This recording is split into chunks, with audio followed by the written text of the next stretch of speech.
Hi everyone, it's Laura from Women's Health Physiotherapy Center. I'm thrilled to be introducing the wonderful Randi-Mae to the Durham Women's Summit today. Randi is a mother, an author, a mindfulness facilitator, and counselor, and she's an all-around fantastic human being. She's been practicing and teaching mindfulness for many years now, and she weaves mindfulness and self-compassion into her individual and couples counseling sessions. She's going to be sharing a little bit about what mindfulness is and how we introduce it into our very busy lives.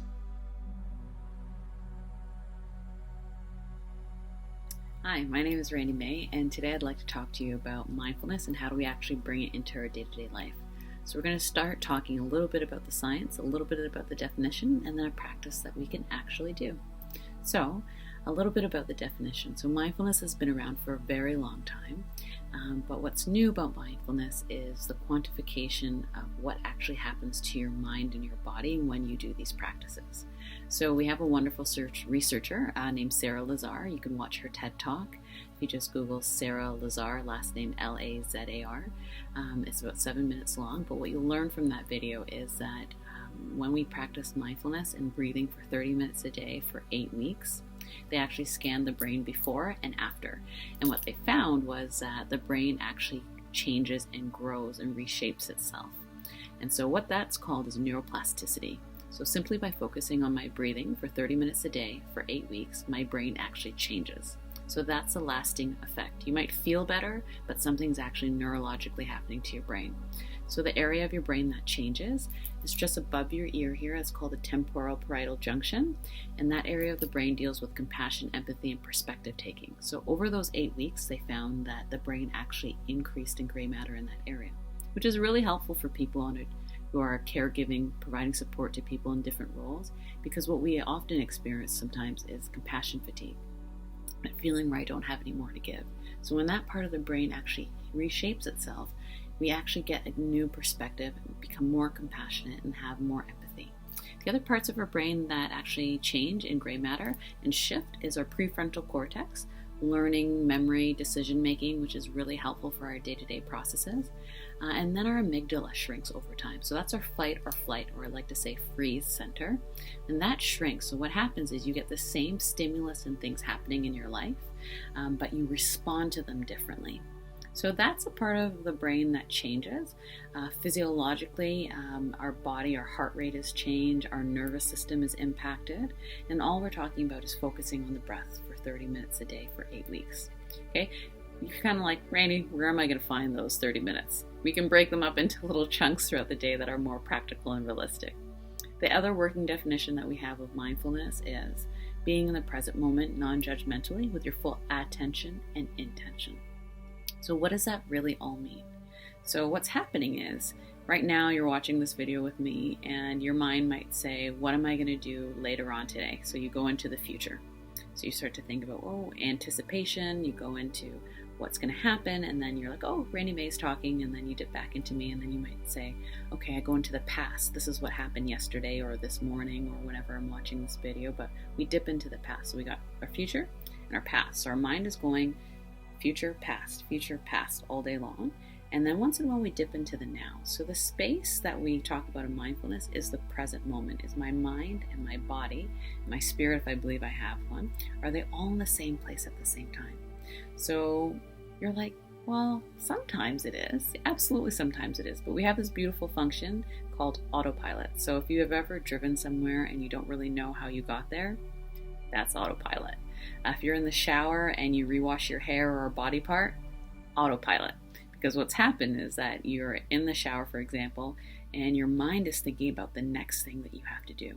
So the question is my mind and my body exactly where I am? So saying all of that, what are some realistic, real things that you can do to bring this into your life? I like to start in little chunks. So mindfulness, I like to approach it like going to the gym.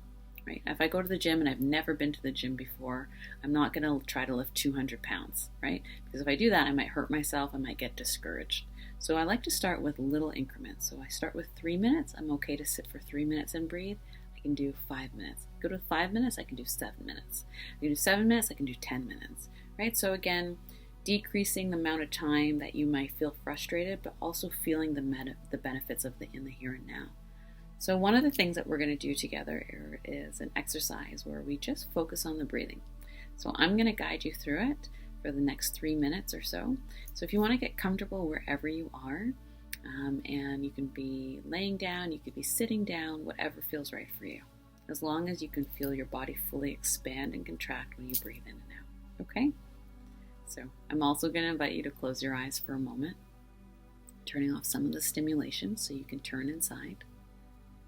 And as you turn inside, just notice what it feels like to be supported by the surface below you.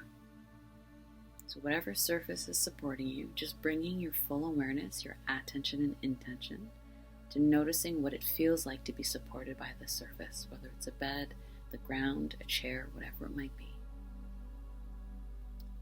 And as you start to notice what it feels like to be supported by this surface, noticing your natural rhythm of breathing. So feeling the air before we even take any deep breaths in or out, just noticing what it feels like to breathe in and to breathe out at your own rhythm and pace. So thoughts and situations may arise in your mind, but none of them you can physically tend to in the here and now. So just starting to notice the thoughts as they arise, but not judging them, just being aware that they're there. So now I'm going to guide you to taking deeper breaths in. I'm going to count from 1 to 3, breathing in, holding for 2, and breathing out 3 to 1. So breathing in, 1, 2, 3, and gently breathing out, 3, 2, 1.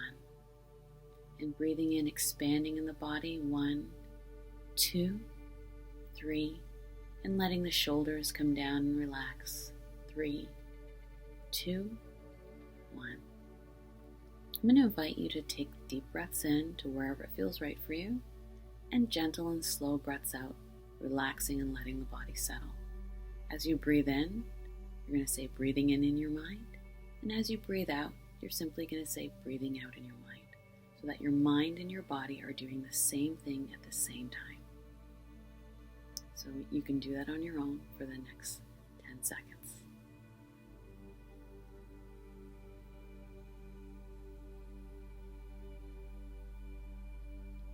So now that you can feel your body expanding and contracting as you breathe in and out, what I'm inviting you to do is allowing your breath to be the invitation to allow you to return to peace that lives within you. So I'm going to invite you to say one kind thing to yourself before we end our practice. Whether it's I love you, whether it's thank you for showing up today, just saying one kind thing to yourself.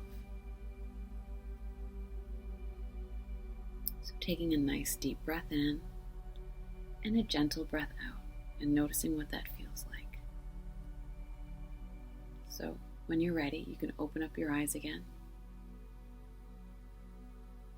So part of this practice is mindfulness is allowing the mind and the body to be in the same place at the same time, but I'd also like to add is compassion.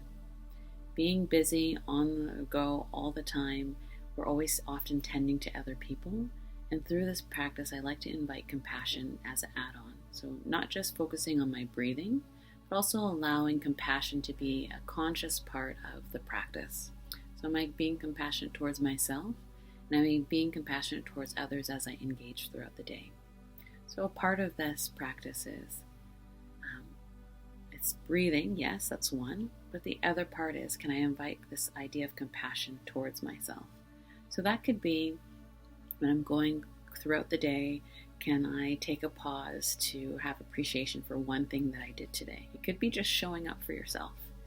The other piece about mindfulness is, can I slow down to invite gratitude into my space?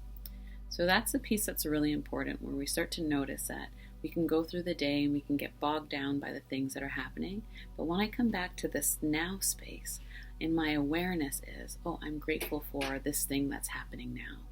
Or it could be, I'm grateful for my breath is still in my body. Or I'm grateful for my heart is still beating. Or I'm grateful for that I have somebody in my life that I can share my kindness, my love, and my joy with. Right? So again, it doesn't have to be something huge. It could just be something that's happening right here in the here and now. So at the end of the day, what is mindfulness really about? can I bring my full attention and intention to be in the present moment, relaxing what my mind can go into, which is the past, and allowing my mind to, when it reaches into the future, to say, has it happened yet? No, it's okay. Did it already happen? Yes, that's okay. I can bring myself back to the now. So the last thing I want to leave you with when we think about mindfulness in the future and the past is when I go into the future, I go into anticipating something is happening. I might go into a state of anxiousness, and then I can go into a state of anxiety. But when I notice myself going into those stages, I can bring myself back to the now. When I go into the past, I go into a couple of steps. So one is reliving, the other one is rumination, and then I can feel stuck.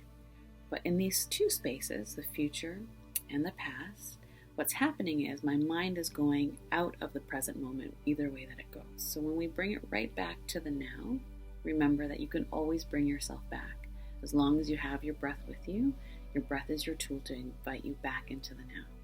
So I hope you had a wonderful experience and continue on your journey. Some really great resources are, there's the Calm app, there's also Insight Timer, which is free. I'm one of the teachers on Insight Timer.